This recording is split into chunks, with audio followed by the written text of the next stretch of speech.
श्रीजूतपदकमलं श्रीगुरून् वैष्णवांश्च श्रीरूपं साग्रजातं सहगण रघुनाथान्वितं तं सजीवं साद्वैतं सावधूतं परिजनसहितं श्रीकृष्णचैतन्यदेवं श्रीराधाकृष्णपादान् सहगणललितान् श्रीविशाखान्वितांश्च निगमकल्पतरोर्गलितं फलं शुकमुखादमृतद्रवसंयुतं पीबत भागवत रसमालयं मुहुरहो रसिका भुवि भावुकाः श्रूयतां नित्यं गीयतां मुदा चिन्ततं भक्ताश्चैतन्यचरितामृतम् अजानुलम्बितभुजो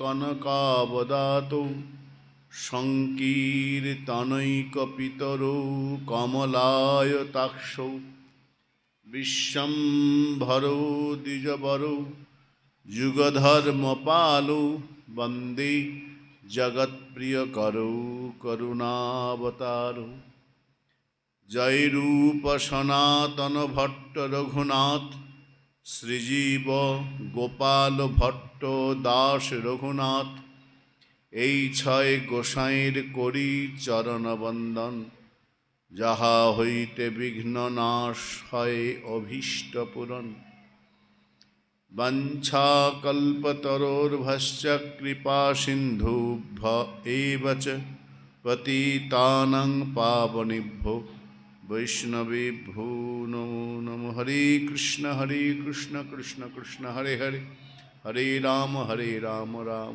राम हरे। श्री गुरु प्रेमानंद निताय गौर हरि हरि बोल।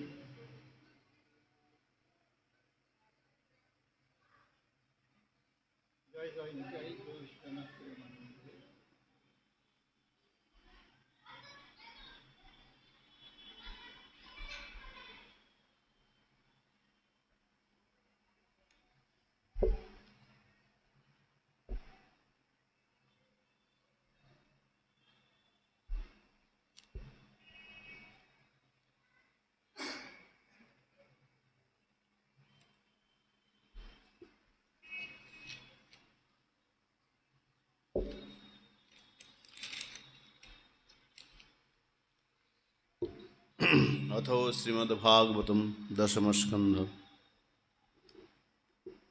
तमागतं समागम्य कृष्णस्य चरणं कृष्णस्य अनुचरं प्रियं नन्दप्रीतपरिषज्य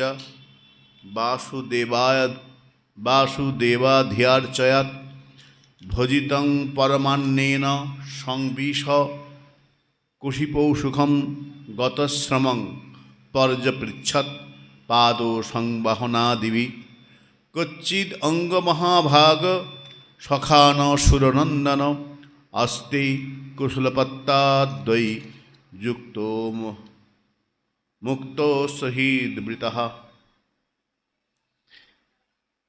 तमागतं समागम्य कृष्णस्य अनुचरं प्रियं नन्दप्रीतपरिष्वज्य वासुदेवाधि अर्चयात्। उद्धव महाराज বৃন্দাবনের শোভা দর্শন করতে করতে বেরিয়েছিলেন সেই ভোরবেলায়, কিন্তু বৃন্দাবনে যখন প্রবেশ করছেন তখন গোধূলি লগ্ন, সূর্য অস্তাচলে চলে যাচ্ছে। বিভাবস মানে সূর্য তখন অস্তাচলে চলে যাচ্ছেন। অন্ধকার তখন ঠিক মতো হয়নি। গাভীদের পায়ের খুঁড়িতে ধূলি ধূসর হয়েছে, মেঘ। এমন সময় উদ্ধব মহারাজ প্রবেশ করেছেন বৃন্দাবনে। রথ থেকে নেমেছেন। ঠিক কৃষ্ণচন্দ্র যেমন যেমন বলেছিলেন সেইভাবে দেখলেন, প্রণাম করলেন, দরজায় প্রবেশ করলেন ভিতরে। নন্দ মহারাজ আপন মনে বসে আছেন। হঠাৎ দেখছেন তার সামনে এসে দাঁড়িয়েছেন উদ্ধব। নন্দ মহারাজ জানতেন না উদ্ধবের আসার খবর। তমাগতং সমাগম্য কৃষ্ণস্য অনুচরং প্রিয়ম। নন্দ মহারাজ দেখছেন তার সামনে এসে দাঁড়িয়েছেন একজন দেখতে ঠিক কৃষ্ণের মতো, ঠিক কৃষ্ণের মতো। কিন্তু তিনি বুঝলেন এ কৃষ্ণ নয়, কৃষ্ণানুচরম। কৃষ্ণের কোনো সেবক হবে, অনুচর হবে। চিনেছেন? সমাগম্য। যেই দেখলেন তার সামনে দাঁড়িয়েছে, তিনি উঠে দাঁড়ালেন, এগিয়ে গেলেন। এখন শাস্ত্র বলছেন বাড়িতে যদি অতিথি আসে না, তাহলে কি করতে হয়? বাড়িতেই কোনো হঠাৎ অতিথি এলে একটা বিধি আছে। ভাগবতে এই নন্দ বাবার ঘরে যেদিন হঠাৎ উপস্থিত হয়েছিলেন গর্গাচার্য, সেই দিন নন্দ বাবা তাকে এগিয়ে গিয়ে আদর করে ঘরে নিয়ে এসে বসিয়েছিলেন। ওখানে নন্দ মহারাজ বলছেন, মহৎ বিচরণাং নৃণাং গৃহীণাং দীনচেতসাম। মহৎ ব্যক্তিগণ গৃহস্থের বাড়িতে যায় গৃহস্থের কল্যাণ করবার জন্য। অতিথি যখন গৃহস্থের বাড়িতে যাবে তখন অতিথিকে কীভাবে সমাদর করবেন? অতিথি দেব ভব। অতিথিকে দেবতা জ্ঞানে, দেবতার সম্মান দিয়ে আদর করতে হয়। অতিথি দেব ভব। অতিথিকে দেবতা মনে করে সম্মান আদর করতে হয়। দূর থেকে দেখলে এগিয়ে গিয়ে নিয়ে আসতে হয়, স্বাগতম করতে হয়, অতিথির নিয়ম। কিন্তু আজ নন্দ বাবার সেই ক্ষমতাটুকুও নাই। তাই অভিগম্য না বলে শুকদেব গোস্বামীপাদ বলছেন তমাগতম সমাগম্য। তম মানে উদ্ধব। উদ্ধবকে যখন আগতম কাছে আসতে দেখেছেন, কেন বলে খবর পাননি, ব্রজবাসীরা বুঝতে পারেননি। কেন গোধূলিতে এমন ধুলা হয়েছিল, গাভীর পায়ের ধুলাতে সন্ধ্যা হয়ে এসেছিল। কেউ এসে খবর দেবে নন্দ বাবাকে, হে নন্দ বাবা তোমার ঘরে লোক এসেছে, অতিথি এসেছে, এটা বলবার কেউ নেই। নিজের ঘরে আপন মনে বসে আছেন বিষণ্ণ নন্দ মহারাজ। যখন দেখলেন,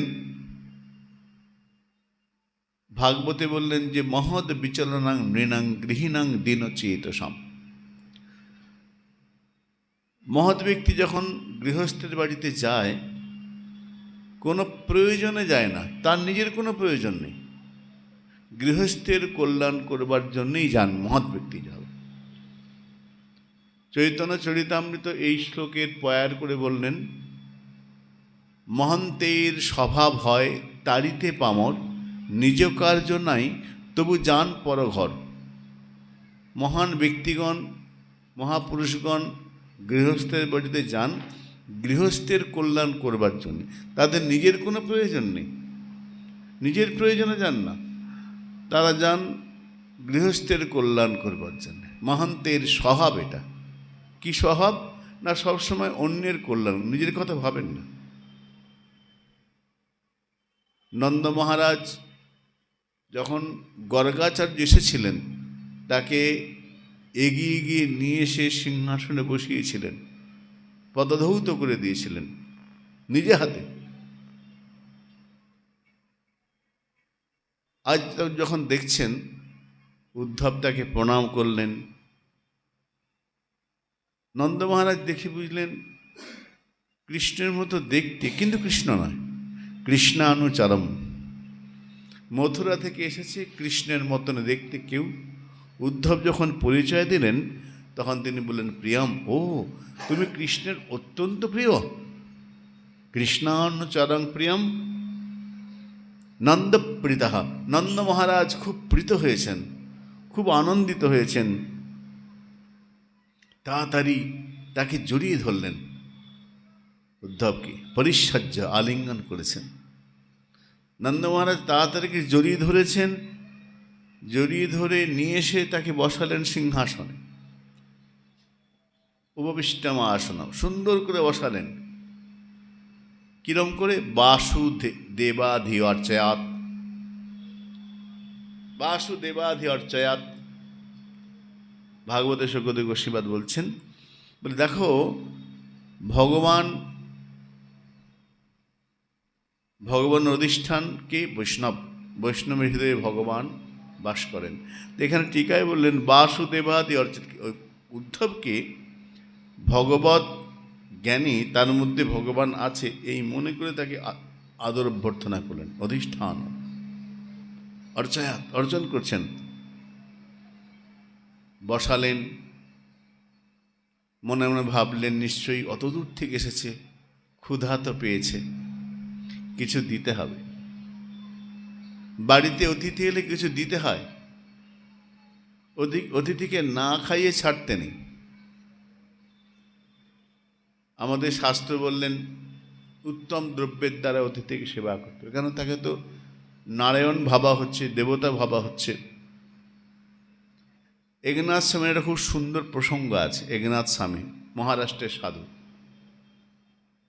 একদিন বৃষ্টি হচ্ছে, দুপুরবেলায় এক ভক্ত বৃষ্টিতে ভিজে ভিজে তার ঘরে এসেছেন। এসে বলছেন আমার খিদা পেয়েছে, জামা কাপড় ভিজে গেছে, জামা কাপড় শুকার ব্যবস্থা করে দাও, কিছু খেতে দাও। একনাথ স্বামী তার স্ত্রীকে বললেন, গিরিজা সম্ভবত নাম ছিল, তাকে বললেন কিছু খেতে দাও। স্ত্রী বললেন খেতে তো দেবো, প্রথম বৃষ্টি হচ্ছে, ঘরে কোনো কাঠের ব্যবস্থা নেই, উনুন ধরাবো, কোনো কাঠ নেই। আর যে ভক্ত এসেছে তার বস্ত্র কাপড় ভিজে গেছে, কাপড়ও শুকাতে হবে।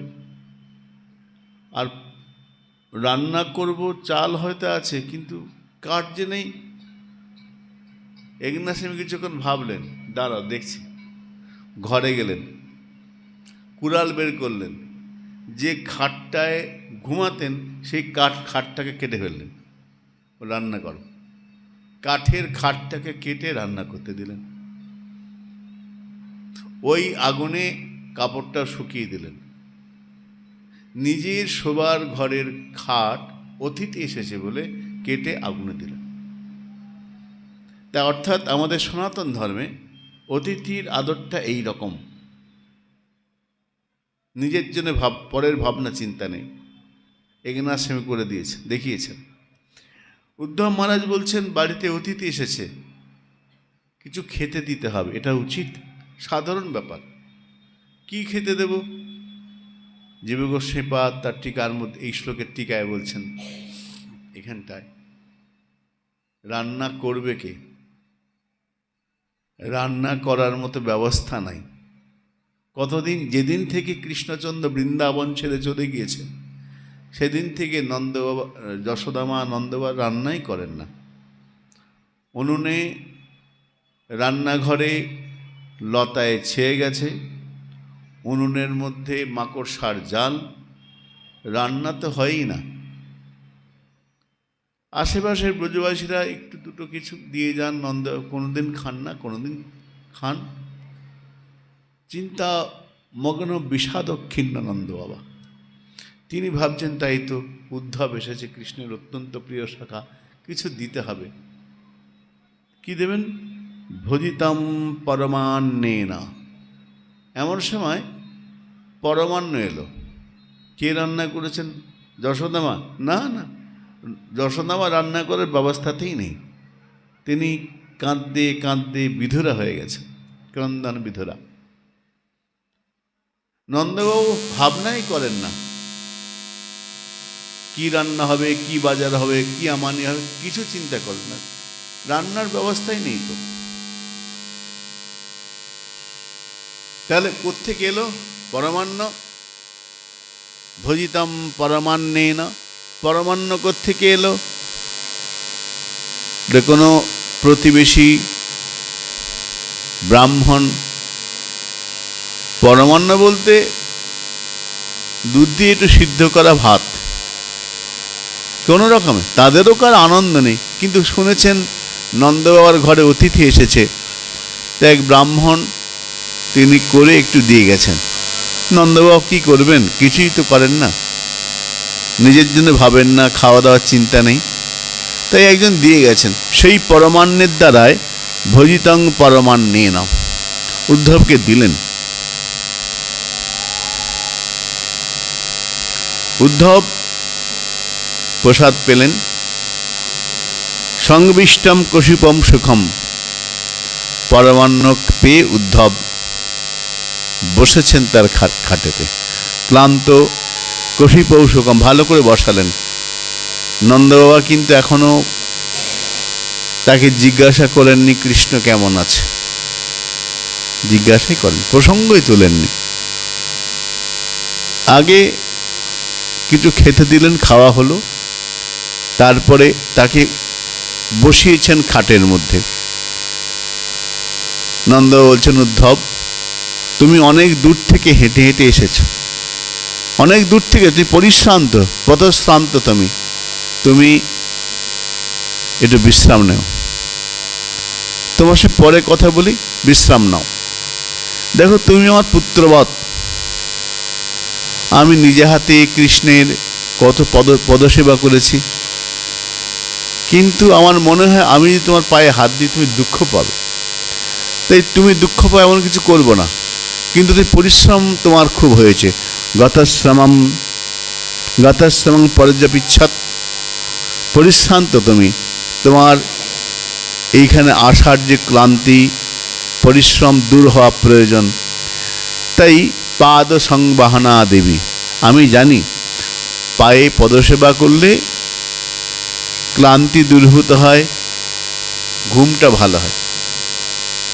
তাই পাদ সংবাহনা দেবী, আমি দেব না, আমার সেবক আছে, তোমার পদসেবা করে দেব, তুমি নিশ্চিন্তে বিশ্রাম করো। উদ্ধব বিশ্রাম করেছেন, উঠলেন, পর্যপরিচ্ছদ। এইবার রাতের দিকে উদ্ধব মহারাজকে আবার বসেছেন কথা বলতে। উদ্ধব মহারাজকে জিজ্ঞাসা করছেন, কথা বলছেন এইবার নন্দ মহারাজ।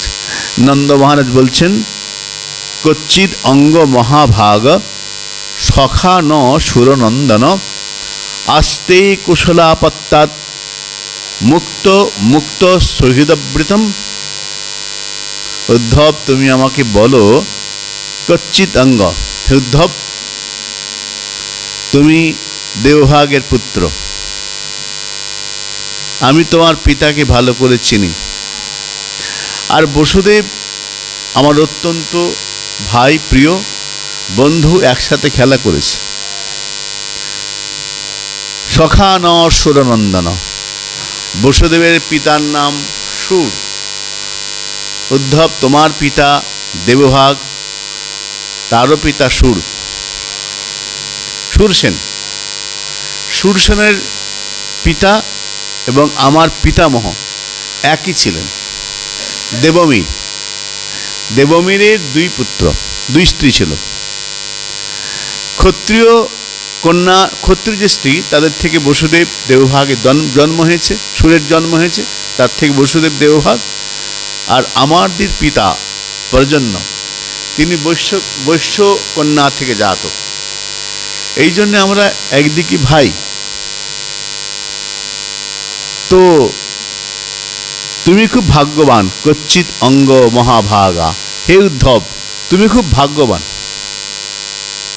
এই যে উদ্ধবকে ভাগ্যবান বলছেন, নন্দ মহারাজ কেন বললেন? নন্দবাবু যেন বলতে চাইলেন, তুমি তো এখন ভাগ্যবান হবে উদ্ধব, তুমি কৃষ্ণের সঙ্গে থাকো, কৃষ্ণের সঙ্গে ভ্রমণ করো, কৃষ্ণকে তুমি সঙ্গ করতে পারো, তুমি ভাগ্যবান নয়?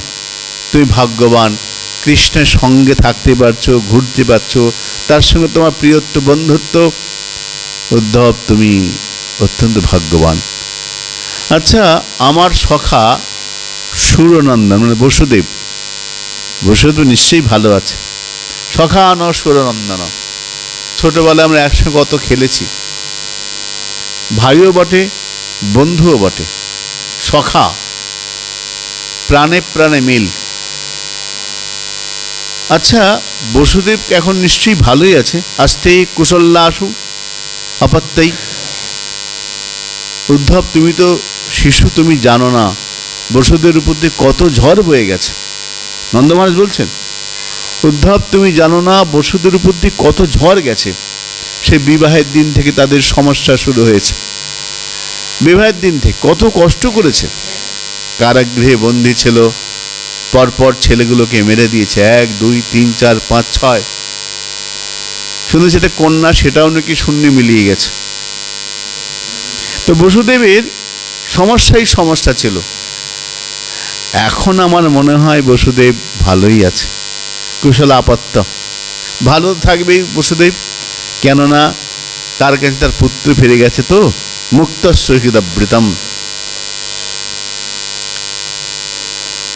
আর উদ্ধব শোনো, দৃষ্টা কংস হত পাপ সানুগ শ্রেণ পাপনানা সাধুনাং ধর্মশীলানাম যদুনাং দৃষ্টি যশদা।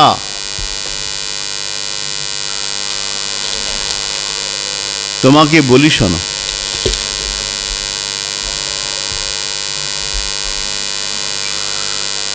দৃষ্টা কংস হত পাপ, সেই পাপাত্মক কংস হত হয়েছে।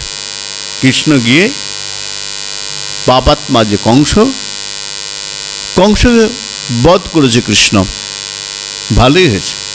সানুগাস না পাপনানা, আসলে কংস যে বধ হয়েছে, কেন বধ হয়েছে জানো? নিজের পাপে। সানুনা স্নেহ পাপনানা,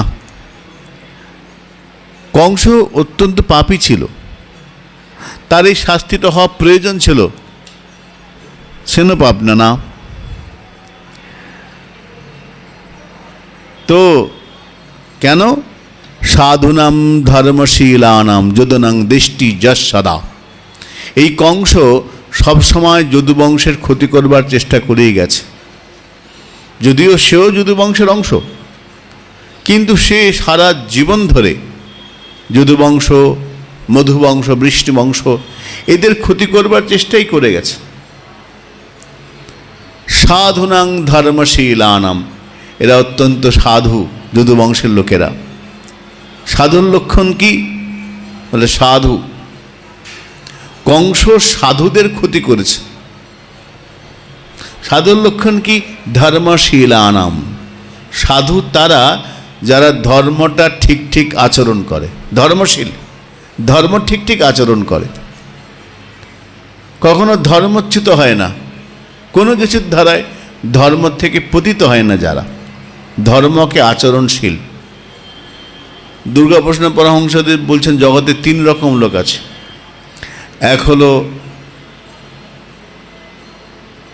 ধার্মিক, 2 অধার্মিক, 3 হলো উদাসীন। কিছু লোক আছে ধর্মকে মেনেই চলে, ধর্মশীল, ধর্মকে আচরণ করে, যার জীবনের ব্রত ধর্ম আচরণ, ধর্মশীল ব্যক্তি, ধার্মিক ব্যক্তি। দ্বিতীয় হলো অধার্মিক, ধর্মকে মানে না যারা, যারা ধর্মকে মানে না তারা পাপী।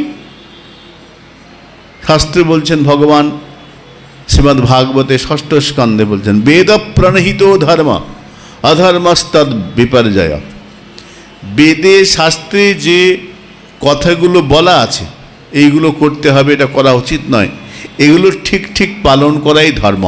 বেদ প্রণহিত ধর্ম, শাস্ত্রে বেদে যেখানে আচরণগুলো বলা আছে সেই আচরণ ঠিক ঠিক করার নাম হচ্ছে ধর্ম।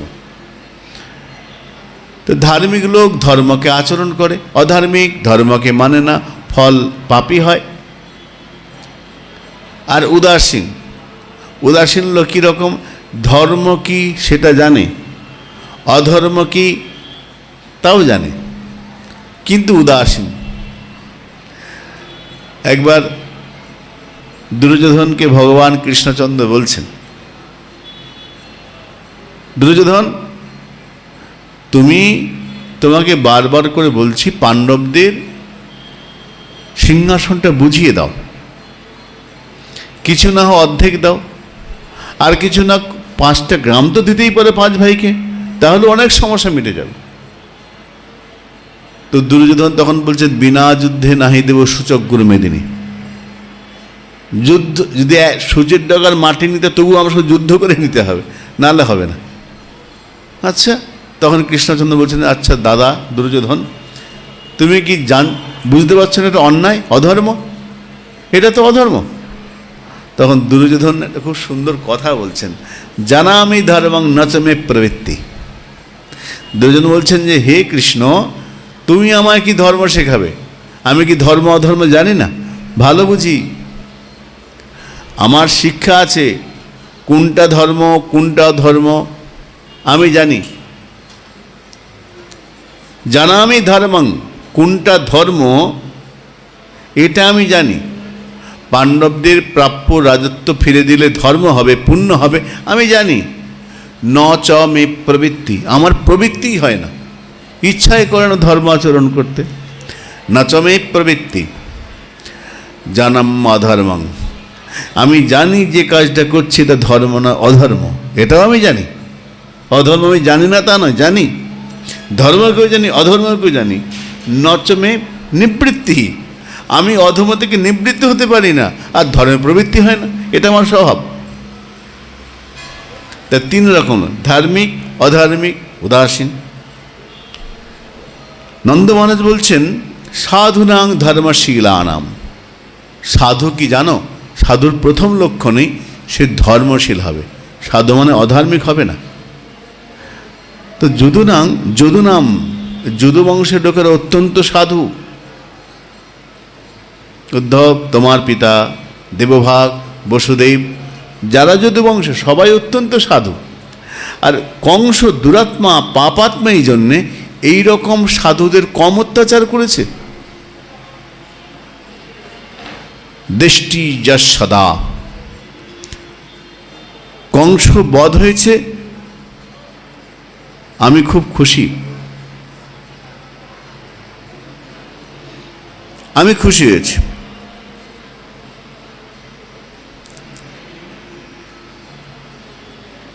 পাপ বিদায় হয়েছে।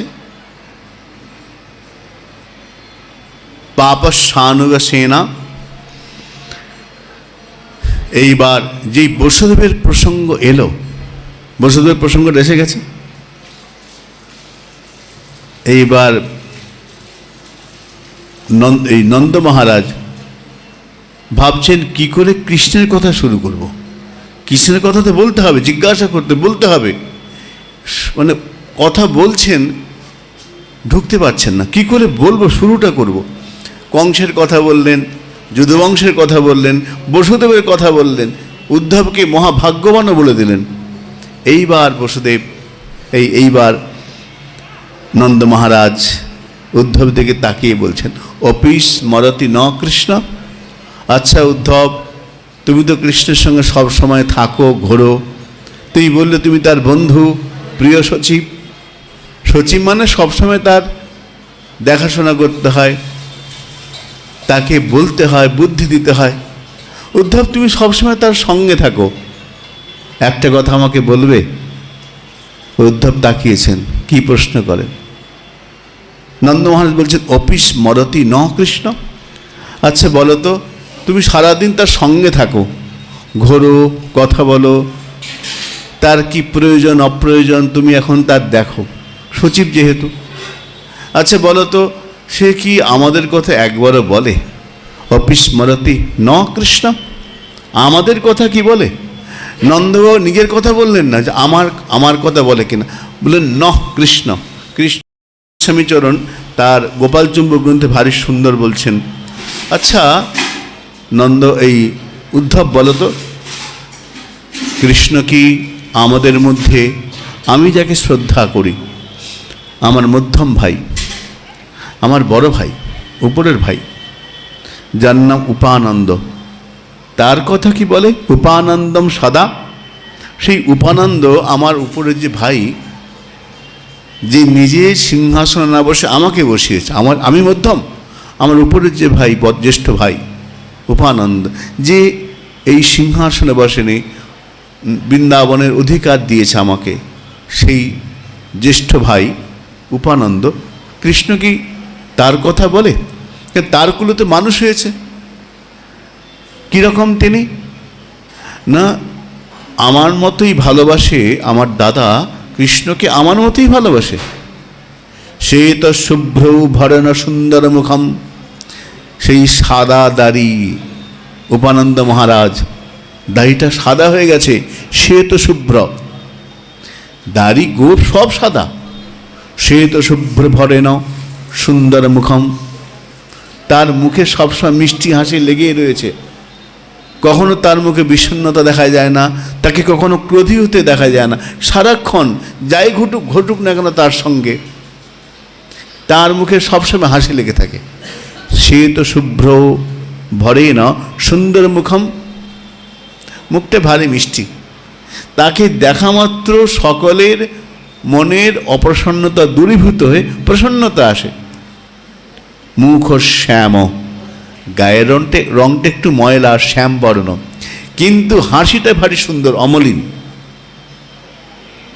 শুধু তাই নয়, কৃত্রিম মন্ত্রণাভিজ্ঞ। আমি যদি কোনো কাজ করি আমাকে বলে দেয়, ভাই এটা এইভাবে করতে হবে, মন্ত্রণা দেয়।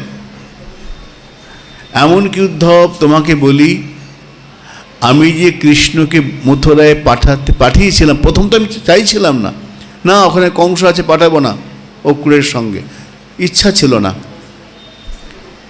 দাদা আমাকে বলেছে যাও, যাক তুমিও সঙ্গে যাও। দাদা বলেছিল, দাদা রয়ে গিয়েছিল, উপানন্দটা যায়নি। সংসদী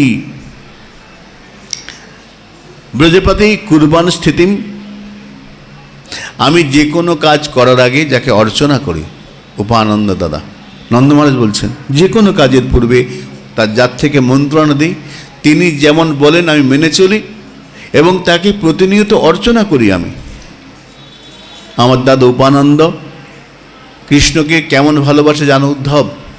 খুব ভালোবাসে। উপানন্দ কৃষ্ণচন্দ্রকে খুব ভালোবাসে। কীরকম? সব প্রাণার্বুদ খণ্ডনেই মূরভিদ ভাতৃশ্রুত তোষয়ের। কৃষ্ণ তার নিজের ছেলে নয় উপানন্দের, কিন্তু ভাতৃশ্রুত, ভাইয়ের ছেলে। কুরুক্ষেত্রে দেখনি, ভাইয়ের ছেলেদের পক্ষ না নিয়ে নিজের পক্ষ নিয়েছিল ধৃতরাষ্ট্র। কিন্তু আমার দাদা ভাতৃসূতম তোষয়েত, সারাক্ষণ কৃষ্ণকেই তোষণ করে যেত, কৃষ্ণকে অত্যন্ত ভালোবাসত। কৃষ্ণের যাতে কোনো অসুবিধা না হয় তীক্ষ্ণ দৃষ্টি দেখত সবসময়। সব প্রাণার্বুদ, নিজের প্রাণের থেকেও অর্বুদ গুণ ভালোবাসত কৃষ্ণকে। মানুষ সব থেকে ভালোবাসত নিজের প্রাণকে, কিন্তু উপানন্দ মহারাজ বেশি ভালোবাসতেন কৃষ্ণকে। সব প্রাণার্বুদ খণ্ডনে মূরভিদ। সেই উপানন্দ বাবাকে, উপানন্দ মহারাজ কথা তার মনে নেই? তার কথা কি একবারে বলে না? অপিস্মরতি ন কৃষ্ণ, কৃষ্ণকে একবার যার জ্যেষ্ঠ খুলল তা তোর কথা বলে না? উপানন্দ মহারাজ একবারে বলে না। তারপরেই বলছেন মা তারা সহিদাম সখিন। এখনো নিজের কথা বলছেন না উদ্ধব এই নন্দ মহারাজ। আমাদের বললেন বহু বচন, তারপর বললেন মা তারম। নিজের মায়ের কথা কি একবারও যশোদার কথা বলে না? কি একদম ভুলে গিয়েছে কৃষ্ণ? উদ্ধব বলো, তুমি তো সঙ্গে থাকো, কৃষ্ণ কি নিজের মাকেও ভুলে গেছে? আচ্ছা, এটা কি সম্ভব? আমি কি বললে বিশ্বাস করব যে মাকে ভুলে গেছে? এটা আমি বিশ্বাস করি না। কিন্তু তুমি আমাকে বলো, মা তারম সেই যশোদার কথা সে কি বলে? কীরকম? শোনো উদ্ধব, যশোদা কৃষ্ণকে কেমন ভালোবাসত। আমি জানি কৃষ্ণের ভুলবার কথা নয়, তুমি আমাকে বলো, কৃষ্ণ কি একবারও দিনে একবার মায়ের নাম মুখে কি আনে? আমার মনে হয় আনে, তবু তোমার মুখ থেকে শুনতে চাই। যশোদা কেমন ভালোবাসত? পুত্র স্নেহ ভরই স্নুত। কৃষ্ণকে দেখে শুধু নয়, কৃষ্ণের নাম শুনলে তার স্তন থেকে দুগ্ধ পড়তে আরম্ভ করত। পুত্র স্নেহ ভরে, এত পুত্র স্নেহ, কৃষ্ণ নাম শ্রবণে তার দুগ্ধ স্খলিত হতো।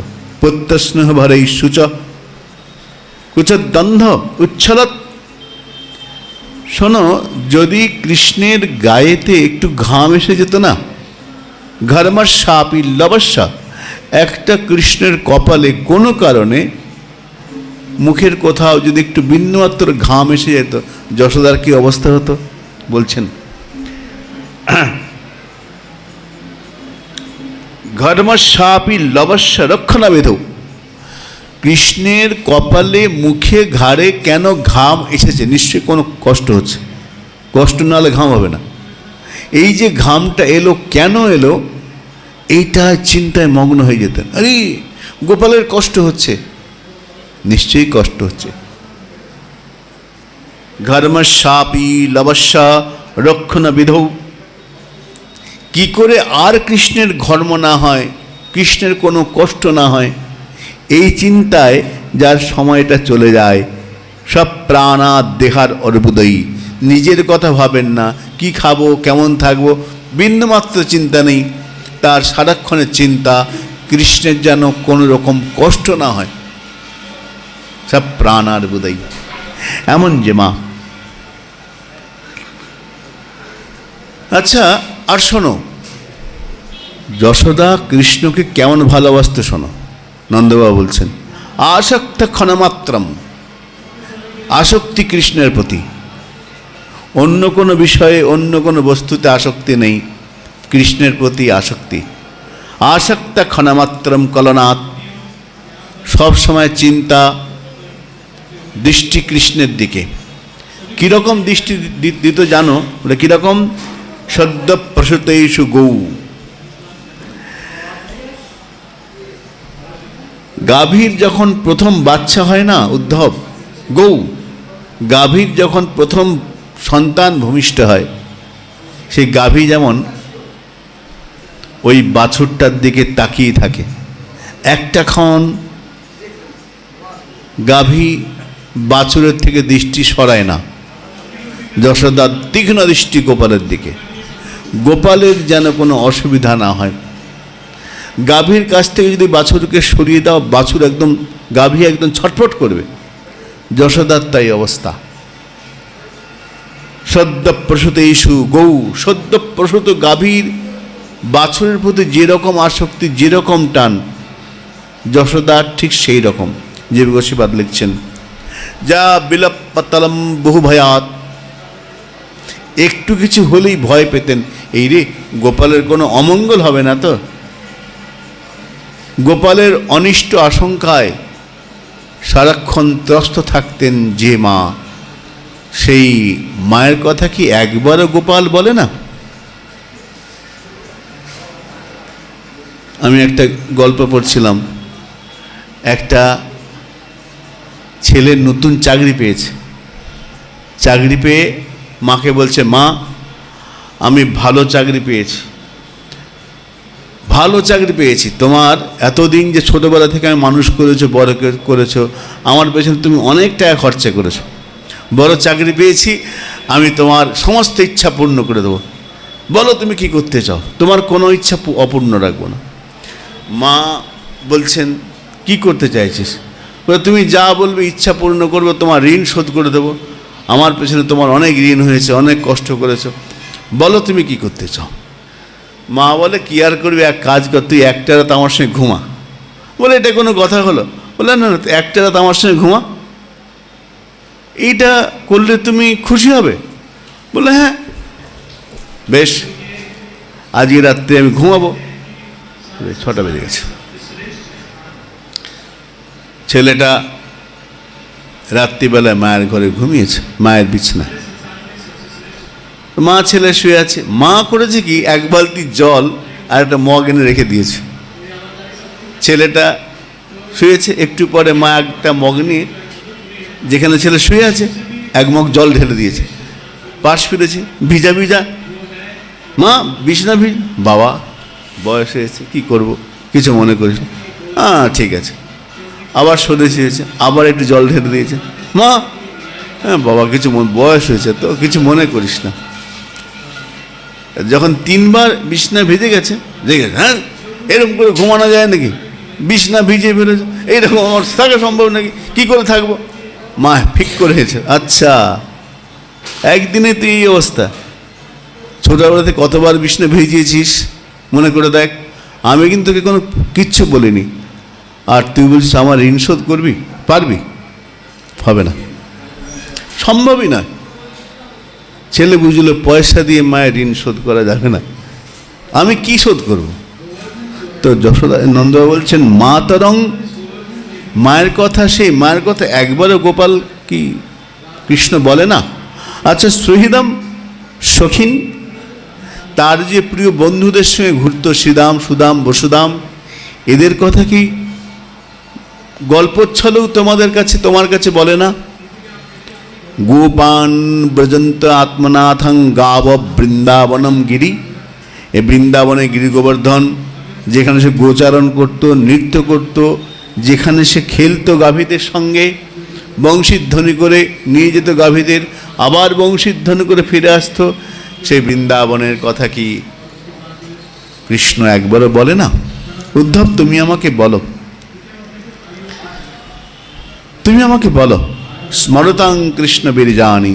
এই কথা বলতে বলতে নন্দ যেন মনের মধ্যে একদম নদীর স্রোতের মতো বলতে আরম্ভ করলেন, নদীর স্রোতের মতো কৃষ্ণের কথা বলতে আরম্ভ করেছেন। উদ্ধব শুধু অবাক হয়ে শুনে যাচ্ছেন, আরে এ তো স্রোত, এতক্ষণ বন্ধ ছিল, স্রোত বেরিয়ে গেছে। কৃষ্ণ বীরজানি লীলা অপঙ্গ নিরীক্ষিতম হসিতং ভাসিতং অঙ্গ সর্বানা শীতল ক্রিয়া। নন্দ বাবা কৃষ্ণের কথা বলে চলেছেন। উদ্ধব, আমার কৃষ্ণ এরকম,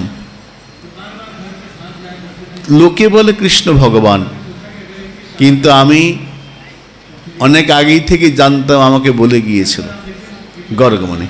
তো ভাসিতম হসিতং, তার হাসি, তার ভাষণ, তার চলা আমি যে ভুলতে পারছি না। উদ্ধব, একের পর এক উদ্ধবকে কৃষ্ণ এই নন্দ মহারাজ বলে চলেছেন। কিন্তু আজকে আমরা আর এগোবো না, আমরা এরপরে উদ্ধব এরপরে কি বলছেন, উদ্ধব নন্দবাবুকে কীভাবে সান্ত্বনা দেবেন। এই যে বিরহের স্রোত আরম্ভ হয়েছে, পরপর বলে যাচ্ছেন, কীভাবে সান্ত্বনা দেবেন উদ্ধব। উদ্ধব ভাবছেন কি বলবো, আমি তো পড়েছি বৃহস্পতির কাছে অনেক শাস্ত্র, কিন্তু কিভাবে বুঝাবো। উদ্ধব ভাবুন।